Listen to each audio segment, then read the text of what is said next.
یہ جو آپ نے عمل کیا ہے یہ سرکار کے عمل کے خلاف ہے۔ سرکاری دو علیہ السلام کی زندگی میں جب بھی کبھی مال غنیمت لٹ کے آیا ہے تو سوئیوں تک دھاگوں تک تقسیم ہوئی ہے، اسے مساوات کا خیال رکھا گیا ہے، اور یا کسی کو پیسے دے کر اس کو پورا کیا گیا ہے، یا کسی نہ کسی طریقے سے اس کے بدلے میں کوئی فالتو چیز دے کے اس کے بیلنس کیا گیا ہے، مگر ایسا کبھی نہیں ہوا کہ اٹھا کر کے ایک تیسری شخصیت کو دے دیا جائے جو جنگ میں شریک بھی نہیں تھا۔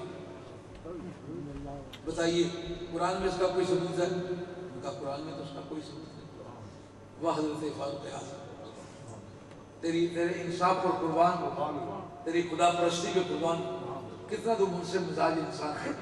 کہتے ہاں میرے پاس قرآن سے تو اس کی کوئی شہادت نہیں ہے۔ ان کا کوئی حدیث پیش کر سکتے ہیں؟ کہا حدیث سے تو میرے پاس اس کا کوئی ثبوت نہیں ہے۔ ان کا پہلی جو خلافت گزری ہے اس کی کوئی پریسیڈنٹ، اس کی کوئی نظیر، اس کی کوئی مثال، اس فیصلے کی کوئی یادگار، ان کا اس طرح کا بھی کوئی فیصلہ بطور نمونے کے میرے پاس محفوظ نہیں ہے۔ ان کا پاور آف لیجسلیشن میرے اپنے پاس ہے، ان کا میرے اپنے پاس تو نہیں ہے۔ ان کا پھر یہ کارپیٹ اٹھا کر کے اندر رکھ لینے کا کیا جواب ہے؟ وہ بادشاہ نے ایران نے اس لیے بنایا تھا کہ کبھی وہ بادغیس میں جا کر اور گلگشت میں جا کر، مسلح ایک جگہ تھی ان کا سید افزا مقام تھا، وہاں جا کر وہ ڈانس کیا کرتے تھے موسم بہار میں، رنگ رلیاں منایا کرتے تھے، عیاشی کیا کرتے تھے، کنیزیں ساتھ ہوتی تھی، وہ اپنے حسن کی نمائش کرتی تھی، الغرض وہ ایک آوارہ قوم گمراہی کے کام کیا کرتی تھی، یہ اس کی یادگار تھی۔ تو آپ نے اس کو اندر رکھ لیا ہے، ان کا پھر کیا کروں؟ ان کا اٹھا کے باہر لاؤ، اور باہر لا کے ٹکڑے کر کے تمام مجاہدین میں تقسیم کرو۔ چنانچہ وہ کارپیٹ اٹھا کے لایا گیا، تمام مجاہدین میں تقسیم کیا گیا۔ اس کے بعد حضرت عمر فاروق رضی اللہ عنہ نے کہا اس حق گوئی کے بدلے میں تمہیں میں کوفے کا گورنر بنا، یعنی تنقید کرنے پر حاکم وقت ناراض نہیں ہوا۔ ان کا خدا پرستی سے تم نے بات کی ہے، یہ ریوارڈیبل چیز ہے، اس پر تمہیں کچھ صلہ ملنا چاہیے، یہ ایک بہادری اور جرت ہے۔ عمر کے سامنے تم نے خدا پرستی کی بات کی ہے جس میں تیری جذباتیت کو کوئی دخل نہیں تھا، تیرے تعصب کو کوئی دخل نہیں تھا، تیری ڈس اوبیڈینس کو، نافرمانی کو کوئی دخل نہیں تھا۔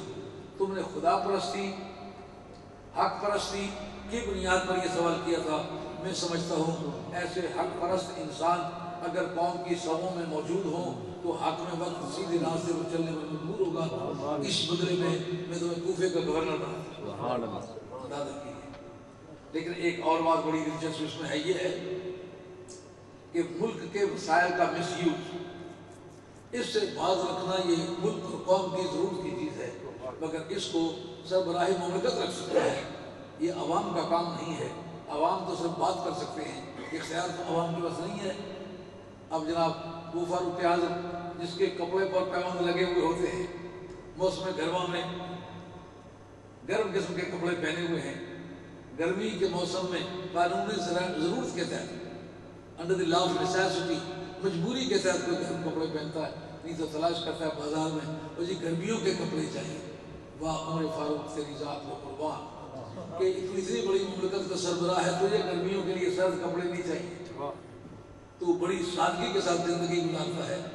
جب قوم کے رہنما اس قدر خدا پرست ہوں، اس قدر سخت کوش ہوں، اس قدر محنت کش ہوں، پھر ان کے لیے آپ کو کوئی خاص تدبیر نہیں کرنا پڑے گا، خود سے خود ترقی کرتا ہے۔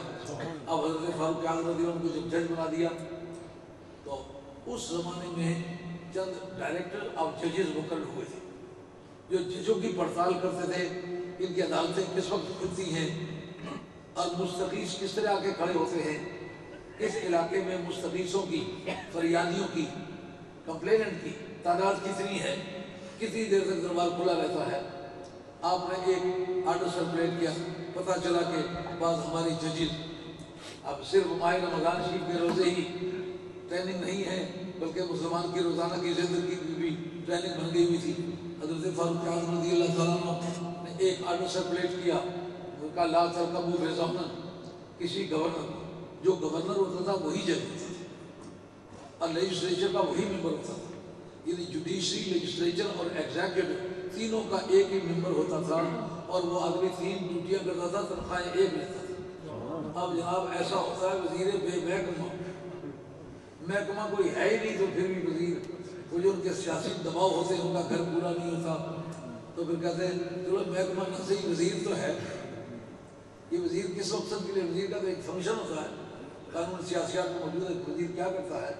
کوئی سیکریٹریٹ جو سیکرٹری اور جا کے ختم ہوتا ہے اس سے آگے وزارت شروع ہوتی ہے، سیکریٹریٹ ہی نہیں ہے، کوئی اس کی ضرورت ہی نہیں ہے، وزیر بے محکمہ ہے۔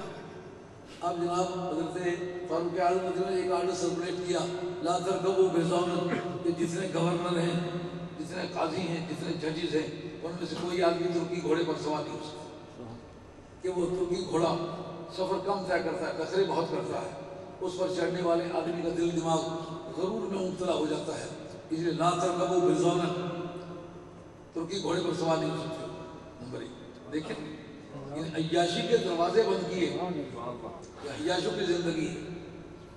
اللہ ترکبوا بزون، ترکی گھوڑے پر سوار نہیں ہو، اور لا تاکلوا دقیقا، کہ کوئی شخص تم میں سے میدے کی روٹی نہیں کھا سکتا، میدے کی روٹی کھانے سے طبیعت سست ہو جاتی ہے، تمہیں ایکٹیو رکھنا ہے، اس لیے رف قسم کی روٹیاں کھاؤ، کھردرے قسم کے کھانے کھاؤ تاکہ تمہاری طبیعت ٹھیک رہے۔ ایسے آرام پر روزانہ کلچے ہی لے لے کے کھائے، روزانہ پوڑیاں ہی لے لے کے کھائیں۔ اب وہ اس وجہ سے کہ ایک ماں بہن بچہ جننے والی ہوتی ہے تو اٹھنے بیٹھنے میں دقت محسوس کرتی ہے، اگر وقت کا حاکم اس طرح کا بن جائے تو کام کون کرے گا؟ لا تلبسوا نقیہ، تو جو ہے وہ باریک کپڑا نہیں پہن سکتے ہو جس میں تمہاری باڈی نظر آئے، کیوں کہ مذہبی پیشوا گورنر حاکم اس کا کپڑا رف ہونا چاہیے، دیکھ کے روک ڈالی ہو، بجائے اس کے کہ اس کو دیکھ کے شابت برانگیزتا ہو۔ یہ مذہبی پیشواؤں کا لباس نہیں ہے، یہ باتیں نہیں۔ اور لا تغلقوا ابوابکم دون حوائج الناس، اور راستے میں کوئی چک لٹکانے کی بھی اجازت نہیں ہے، اور راستے میں رکاوٹ ڈالنے کی بھی کوئی اجازت نہیں ہے۔ سائل جو ہے براہ راست آ کر کے حق سے بات کرے، ایسا نہیں کہ پہلے آپ اپلیکیشن دے بعد میں اپوائنٹمنٹ بنائے، اپوائنٹمنٹ کبھی کینسل ہو، کبھی سلامت ہو، کبھی ریسٹور ہو، کبھی کینسل ہو، تو متدین بیت جائیں، ایک نقشہ ہی آ کر کے پاس ہونے کے لیے 3 سال اس پر لگ جائے۔ نہیں، تمہیں کوئی چک لٹکانے کی اجازت نہیں، کوئی راستے میں رکاوٹ کھڑی کرنے کی اجازت نہیں، دروازہ کھلا ہونا چاہیے، سیدھا بندہ آئے سائل آ کر کے آپ نے وقت سے سوال کرے۔ اب اس پرنسپل کے تحت وقت کی جوڈیشری، وقت کی ایگزیکٹیو، وقت کی لیجسلیچر کام کرنے لگی، یعنی قانون ساز ادارے اور انتظامی ادارے اور عدالت کے ادارے سارے کے سارے اس کے پابند ہو گئے۔ اب جناب فاروق اعظم رضی اللہ عنہ کا جو دربار ہے، ایک ٹوٹا سا حجرہ لگتا ہے، اس میں آدمی آ کے بات کرتا ہے، سربراہ مملکت کا دفتر کون کا، وہ بیٹھے ہوئے سربراہ مملکت اور وہ ان کا دفتر ہے۔ اب جب آ کر کے دیکھتا ہے کوئی ٹوٹی پھوٹی دیواریں ہیں، کہیں محمد ہونے والی ہے، کہیں کیا ہونے والا ہے، اندر بیٹھا ہوا اللہ کا شیر آدمی دیکھتا ہے تو دیکھتا ہی روب خالی ہو جاتا ہے۔ جو غیبی اعانت ہوتی ہے نا، وہ کسی ڈنڈے کنڈے کی محتاج نہیں ہوتی۔ حضرت ابو وائل رضی اللہ عنہ ڈائریکٹر آف جسٹس مقرر تھے، یہ کوفے میں چند دفعہ گئے، دیکھا کوئی سائل آتا ہی نہیں، واپس آ کے رپورٹ کی، حضرت فاروق اعظم نے جا کے چیک کیا، لوگوں سے پوچھا، ان کا سعد ابن ابی وقاص نے معاملات کو اتنا ٹائٹ کر کے رکھا ہوا ہے کہ کوئی آدمی جرم کرنے پر قادر ہی نہیں ہے، کوئی انتظامی خرابی عمل میں آتی نہیں، کوئی مستغیث ہو تو عدالت میں جائے، کوئی مستغیث ہے نہیں، کوئی کمپلینٹ ہے نہیں، کوئی کسی کوئی کمپلینٹ کرتا ہی نہیں، تو پھر کیا ہو؟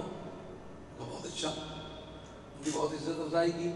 ایک مدت کے بعد پتہ چلا کہ ان کے پاس لوگ آتے ہیں، وہ دروازے ہی نہیں کھولتے، اپنی مرضی سے اٹھتے بیٹھتے، وقت کی پابندی نہیں کرتے، جو لوگوں کی ملاقاتوں کا وقت وقت نہیں دیتے۔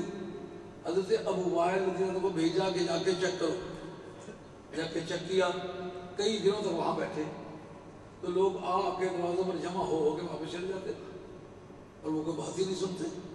انہوں نے جا کر کے یہی صورتحال فاروق اعظم رضی اللہ عنہ سے بیان کی، حضرت عمر فاروق رضی اللہ عنہ آئے اور انہوں نے چیک کیا، کئی دن تک بیٹھے، لیکن واقعی یہ بات سچی نکلی۔ اس وقت آپ نے جا کے پہلے چک لٹکی ہوئی تھی، چک کو ادھیڑ کے پرے پھینکا اور زور زور سے دروازہ کھڑا